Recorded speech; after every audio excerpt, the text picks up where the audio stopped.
Сәлеметсіздер ме? Қалдарыңыз қалай? Бүгін үй жағдайында осындай кворс дайындайтын боламыз. Алдыменен қызылшаны осындай теркадан өткізіп аламыз. Майда жағы болу керек. Осындай майда. Суы шығатындай.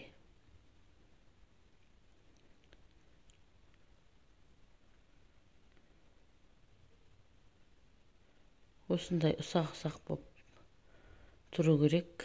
Бұны енді сеткадан суын аламыз сығып. Салып қасықпенен еземіз.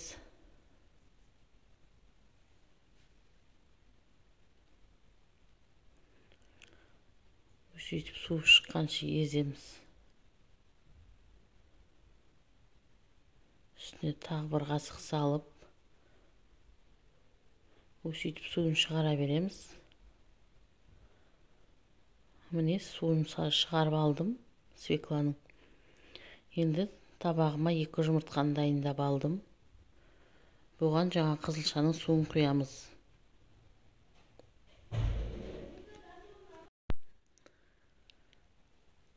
Бұған мен кішкентай щепотка тұз саламын. Араластырамын.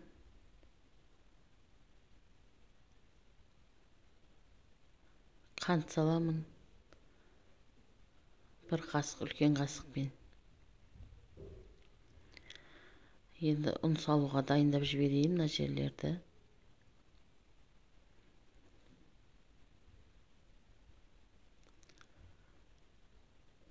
Менің каналымнан қандай рецепттер көргіңіз келеді?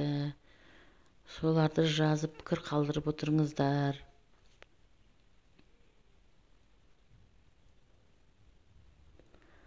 Тіркелмеген болсаңыз да тіркеліп кетіңіздер.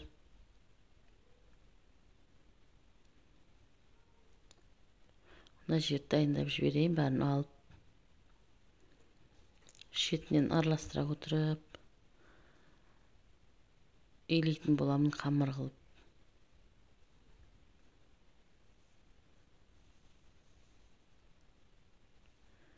Аздап ұн саламын. Қолменен өсейтіп мыжғылап илейтін боламын.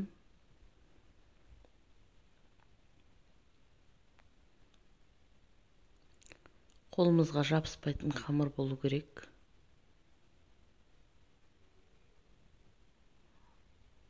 Мұштап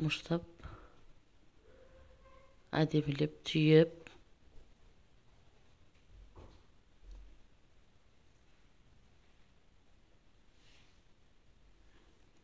бұны енді мен дөңгелектеп өсейтіп пакетке салып қоямын, салапан пакетке.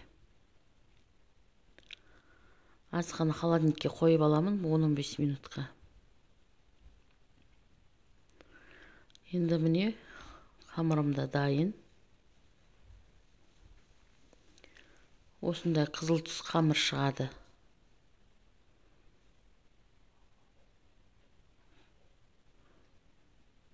Бұны 4 бөлікке бөліп аламын. Жайғанға ыңғайлы болу үшін. Бұл жұп-жұқа болып жайылу керек. Ұн сеуіп жіберейін. Жайғанда жабысып қалмас үшін.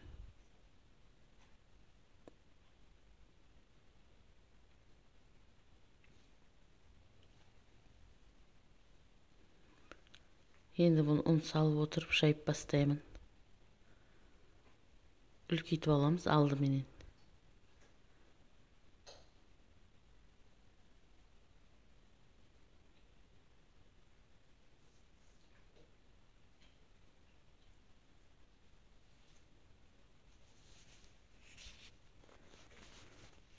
Ұнның көмегімен үлкейте береміз.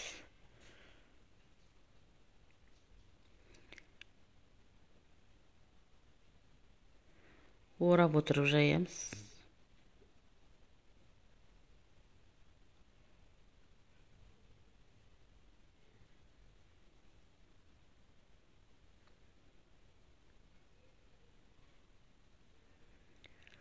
Қамырымыз жұп-жұқа болу керек.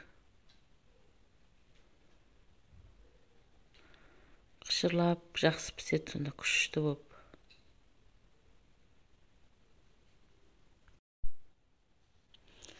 Міне қамырымыз да болып қалды. Шамаласып.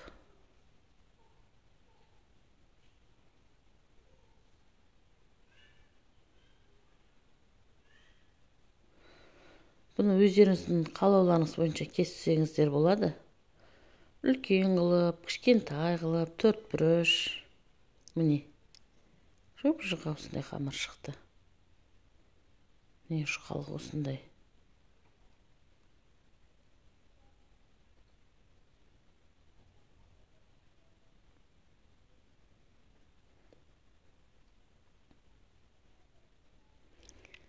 Бұны енді доскының үстіне қойып кесетін боламын.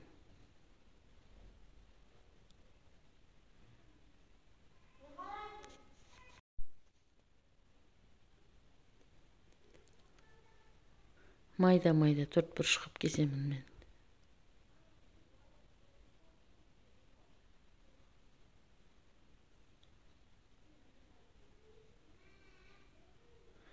Бұны тағы да ортасынан кесемін, жұқалау қылып.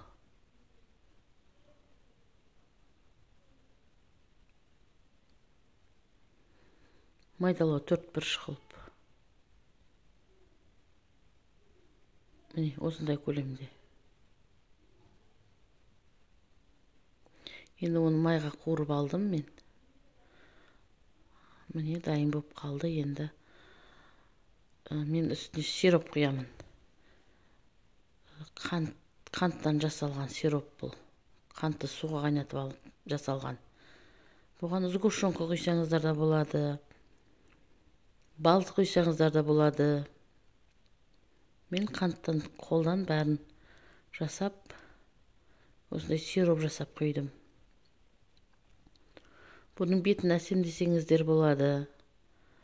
Күнжіт немесе мак сепсеңіздер болады.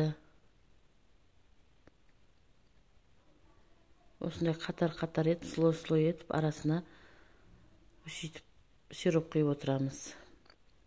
Мен бұның бетіне сахарный пудра себемін. Міне дайын. Астарыңыз дәмді болсын. Рахмет. Мені қолдап тіркеліп лайк басып кеттіңіздер.